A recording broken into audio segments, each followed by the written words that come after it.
Assalamualaikum warahmatullahi wabarakatuh. Salam sejahtera bagi kita semua. Yang saya hormati Ibu Fatma Adriana Sari, SEMSA, selaku dosen pengampu mata kuliah praktikum pengauditan, dan juga teman-teman di GMJ yang saya banggakan. Sebelumnya mohon izin perkenalkan saya Febila Soraya, absen 9 dari kelas 3G AKM. Di sini saya akan menjelaskan terkait audit hutang usaha yang dilakukan pada PT Wahana Eka Setia.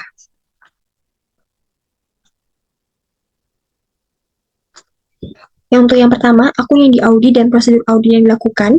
Jadi, akun yang diaudit adalah akun tentang usaha atau account payable, di mana definisinya sendiri merupakan kewajiban jangka pendek entitas yang timbul dari transaksi pembelian barang dagangan maupun jasa secara kredit dalam rangka kegiatan operasional normal perusahaan. Kemudian, apa tujuan dilakukannya audit utang usaha? Yaitu untuk keakuratan catatan, memperoleh bukti kelengkapan, memperoleh bukti keberadaan, memverifikasi penilaian dan alokasi, serta memverifikasi penyajian dan pengungkapan. Prosedur audit menurut teori, yang pertama dilakukan dengan prosedur audit awal dan pemahaman internal control untuk memahami proses bisnis, siklus akuisisi dan bayaran serta pengendalian internal yang relevan, termasuk penilaian risiko inheren dan pengendalian. Yang kedua, terdapat prosedur analitik untuk menganalisis rasio atau tren utang usaha dibandingkan dengan tahun sebelumnya atau industri untuk mengidentifikasi pos-pos tidak biasa yang memerlukan perhatian lebih. Yang ketiga, dilakukannya pengujian transaksi atau substantif, yaitu memilih sampel transaksi, pembelian dan pembayaran dari jurnal atau buku besar, kemudian memeriksa bukti pendukung dengan membandingkan faktur, purchase order, laporan penerimaan barang dengan jurnal dan buku besar, kemudian menelusuri GRN ke faktur dan jurnal. Kemudian dilakukan pengujian cut-off untuk memastikan transaksi akhir periode dicatat pada periode yang benar, yaitu pembelian dicatat sebelum akhir tahun dan juga pembayaran setelahnya. Yang keempat, dilakukan pengujian saldo akun dengan membandingkan saldo buku besar utang usaha dengan saldo vendor statement atau konfirmasi pihak ketiga. Lalu mengirim konfirmasi langsung ke pemasok untuk memverifikasi saldo utang perusahaan. Kemudian analisis saldo pemasok untuk mencari saldo yang tidak biasa atau tagihan yang belum dibayar beberapa minggu setelah akhir tahun. Yang terakhir, dilakukannya verifikasi penyajian dan pengungkapan untuk memastikan utang usaha disajikan dengan benar di neraca dan diungkapkan sesuai standar akuntansi keuangan yang berlaku, termasuk klasifikasi, nilai realisasi, dan kewajiban yang timbul setelah tanggal neraca. Kemudian informasi yang tersedia pada PT Wahana Eka Setia sendiri, yaitu yang pertama ada informasi umum terkait kebijakan akuntansi yang diterapkan. Perusahaan PT Wahana Eka Setia telah menerapkan SAK untuk kebijakan akuntansinya. Kemudian terdapat laporan keuangan neraca pada tahun 2021 dan 2022 yang memuat saldo awal utang usaha, yakni sebesar Rp107.496.670 per 31 Desember 2021.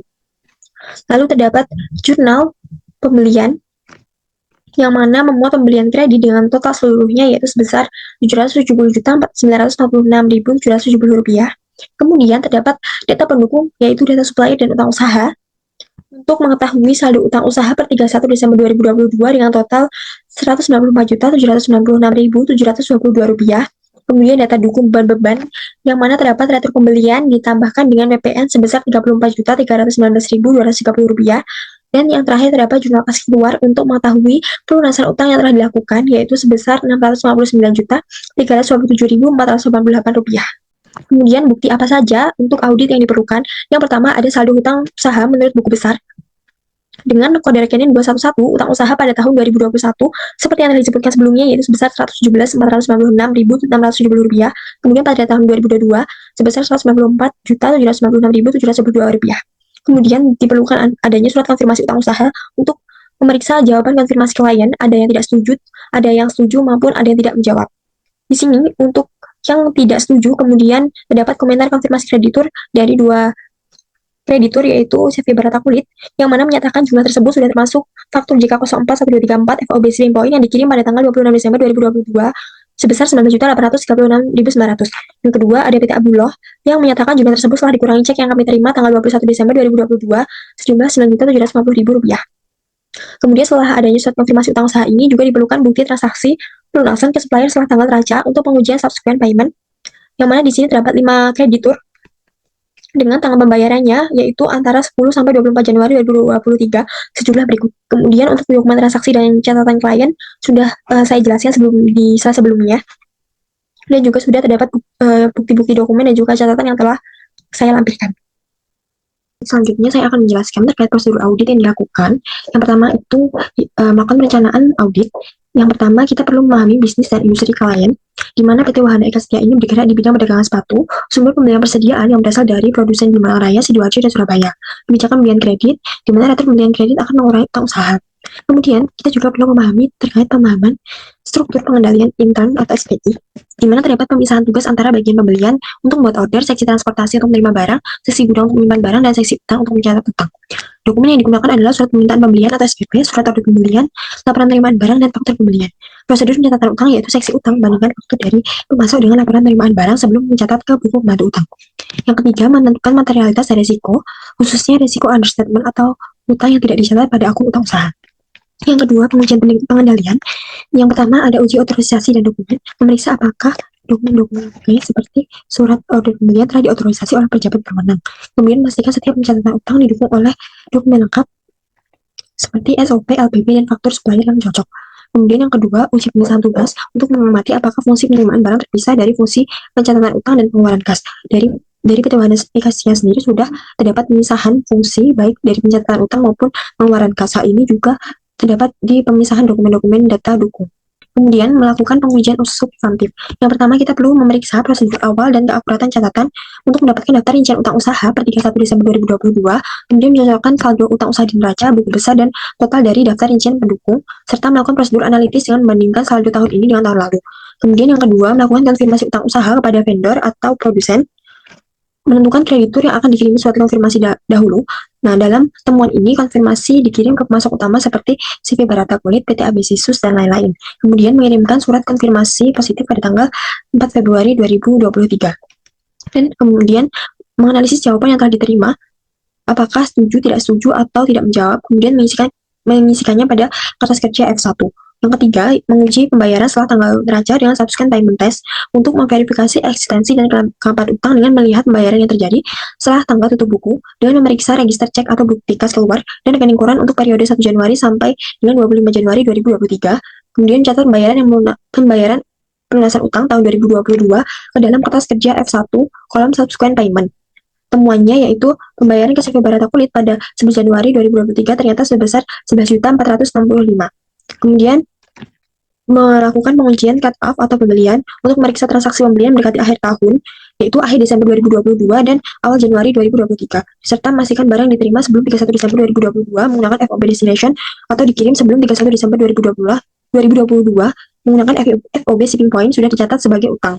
Dan temuannya itu verifikasi klaim dari CV Barata Kulit mengenai faktor FOB shipping point tanggal 26 Desember 2022 ternyata senilai Rp19.836.900. Kemudian yang terakhir, memverifikasi penyajian dan pengungkapan untuk memastikan utang usaha diklasifikasikan sebagai kewajiban jangka pendek di neraca dan telah diungkapkan sesuai dengan standar akuntansi keuangan atau SAK. Selanjutnya merupakan tahap penyelesaian kertas kerja atau working paper completion, di mana yang pertama kita perlu menyusun kertas kerja utama atau top schedule, dimulai dengan mengisi indeks F, yaitu mewakilkan indeks untuk utang usaha. Kemudian di sini kita perlu mengisi saldo dari buku besar yang telah saya tampilkan tadi juga bukunya. Di sini kita mengisi keterangan, yaitu kita isikan buku utang usaha. Kemudian untuk RFKK-nya kita di sini isikan F1 dan juga F2, yaitu merupakan indeks untuk kertas kerja pendukung. Kemudian saldo per bukunya itu diisikan sesuai dengan saldo tahun 2022 di buku besar. Kemudian saldo tahun lalunya juga merupakan saldo di buku besar pada tahun 2021. Selanjutnya kita sebelum mengisikan tick mark dan juga menandatangani, kita perlu mengisikan kertas kerja pendukung lainnya. Di sini kita akan lanjut ke menyusun kertas kerja pendukung. Yang pertama kita juga perlu mengisikan indeksnya dulu, yaitu adalah F1 sesuai pedoman, yaitu mewakili utang usaha. Kemudian kita melakukan prosedur analitis dengan membuat perhitungan menurun dimulai dari saldo awal utang usaha sendiri, yaitu sejumlah sesuai dengan buku besar saldo buku besar pada tahun 2021, yakni 117.496.670. Kemudian ditambahkan dengan pembelian kredit pada tahun 2022 dan dikurangi dengan pelunasan utang dan juga retur pembelian kredit 2022. Untuk pembelian kredit, pelunasan utang, dan juga retur pembelian kredit 2022 ini saldonya sesuai dengan data pendukung yang telah saya tampilkan sebelumnya. Kemudian barulah ketemu dengan saldo audit, yakni sebesar Rp194.796.722 dan dibandingkan dengan saldo buku besar dan ternyata tidak terdapat selisih, sehingga kita tidak perlu mengusulkan jurnal penyesuaian. Lalu di sini kita bisa melengkapi tick mark sesuai prosedur yang diterapkan. Di sini saya menerapkan 2 tick mark, yaitu untuk memeriksa saldo telah diambil dan sesuai dengan jurnal kas keluar, serta untuk memeriksa penjumlahan ke bawah. Lalu saya di sini juga telah melakukan tanda tangan dan juga pengisian tanggal pemeriksaan. Baik, selanjutnya yaitu menyusun kertas kerja pendukung dengan indeks F2, di mana di sini mewakili daftar supplier dan saldo utang usaha. Setelah mengisikan indeks, di sini kita mengisikan kolom nomor konfirmasi sesuai nomor surat konfirmasi utang usaha yang telah ditetapkan. Kemudian di sini kita perlu mengisikan kolom jawaban konfirmasi yang diberikan kreditur supplier. Ada yang menjawab setuju, tidak setuju, dan juga tidak menjawab. Itu juga diisikan sesuai dengan jawaban dan juga data yang telah saya tampilkan di slide sebelumnya. Lalu di sini terdapat pengujian subsequent payment. Kita melengkapi tanggal batas pengujian bayaran klien kepada kreditur supplier. Dan juga mengisikan jumlahnya dalam rupiah dari transaksi pembayaran perusahaan kepada kreditur supplier yang dilakukan setelah tanggal neraca sampai dengan tanggal 25 Januari 2023. Untuk kolom keterangan kita isikan penjelasan terkait jawaban dari 2 kreditur supplier yang menyatakan tidak setuju. Selanjutnya, di sini saya telah memberikan tick mark untuk memeriksa saldo utang telah sesuai dengan saldo buku besar, serta memeriksa penjumlahan ke bawah. Selanjutnya, di sini saya juga sudah memberikan tanda tangan dan melakukan pengisian tanggal. Yang berikutnya itu untuk F2-1 dan juga F2-2, itu setelah kita mengisikan indeks sesuai pedoman, di mana untuk F2-1 itu merupakan jawaban permintaan konfirmasi saldo utang dari CV Barata Kulit, dan juga untuk F2-2 ini merupakan jawaban permintaan konfirmasi saldo utang PT Abdullah. Kita perlu menelaah isi jawaban konfirmasi yang dikembalikan oleh kreditur supplier yang menyatakan tidak setuju dan memberikan catatan. Nah, untuk kertas kerja pendukung F2-1 dan juga F2-2 ini merupakan kertas kerja yang akan diindeks silangkan ke kertas kerja F2, yang mana juga merupakan dasar pemberian keterangan pengujian subsequent payment. Setelah semua kertas kerja pendukung telah selesai, kita perlu menyusun kertas kerja utama kembali, yaitu untuk memasukkan saldo yang telah diaudit. Kemudian di sini kita juga mengisikan net adjustment yang merupakan selisih antara saldo per buku dan juga saldo per audit. Karena di sini selisihnya 0, jadi di sini kita langsung memberikan tick mark. Di sini saya juga memberikan 2 tick mark untuk menandai bahwa telah diperiksa saldo buku besarnya dan juga saldo audit telah sesuai dengan kertas kerja. Selanjutnya di sini pemberian paraf dan juga tanggal selesai pengerjaannya. Setelah kertas kerja utama telah selesai, maka hasil kertas kerja utama ini nantinya akan diisikan ke kertas kerja neraca atau KKN dan memberikan indeks silang ke KKN.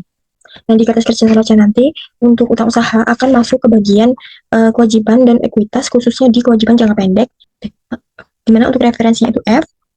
Lalu untuk saldo per buku 31 Desember 2022 sama seperti saldo yang telah kita isikan di kertas kerja utama, begitupun juga saldo tahun lalu dan juga saldo audit Desember 2022 serta net adjustment. Untuk ringkasan jurnal penyesuaiannya, tidak perlu karena memang tidak dibuatkan untuk jurnal penyesuaian. Untuk kertas kerja telah selesai, kemudian kita di tahap yang terakhir yaitu kesimpulan audit akun utang usaha. Berdasarkan prosedur audit yang telah kita laksanakan, yang meliputi konfirmasi utang, verifikasi dokumen pendukung, dan pengajuan bayaran, serta tanggal neraca yaitu subsequent payment, kami bisa menyimpulkan bahwa hasil konfirmasi dan juga rekonsiliasi dari kreditur utama terdapat jawaban tidak setuju dari CV Barata Kulit dan PT Abdullah. Namun, selisih tersebut telah kami rekonsiliasi dan jelaskan sebagai berikut. Untuk CV Barata Kulit, selisih disebabkan oleh faktur senilai 19.836.900 dengan syarat FOB shipping point yang dikirim pada tanggal 26 Desember 2022. Barang tersebut secara hukum sudah menjadi milik dan hak kewajiban PT Wahana Eka Setia per 31 Desember 2022 dan klien sudah mencatatnya dengan benar. Kemudian untuk PT Abdullah, selisih berkaitan dengan cek pembayaran sebesar Rp9.750.000 untuk tanggal 21 Desember 2022. Klien telah mencatat pengeluaran ini sehingga saldo buku PT Wahana Eka Setia sudah mencerminkan nilai setelah pembayaran tersebut. Berdasarkan rekonsiliasi di atas dan pengajuan substantif lainnya, kami tidak menemukan adanya salah saji material. Oleh karena itu, tidak ada usulan jurnal penyesuaian atau net adjustment. Itu saldonya itu 0 untuk akun utang usaha. Saldo utang usaha per 31 Desember 2022 sebesar Rp194.796.722 telah disajikan secara wajar dalam semua hal yang material dan telah sesuai dengan standar akuntansi keuangan SAK. Baik, tadi merupakan prosedur dan juga temuan-temuan audit yang telah kami lakukan untuk klien kita, yaitu PT Wahana Eka Setia. Sekian presentasi yang dapat saya sampaikan. Kurang lebihnya mohon maaf. Terima kasih. Wassalamualaikum warahmatullahi wabarakatuh.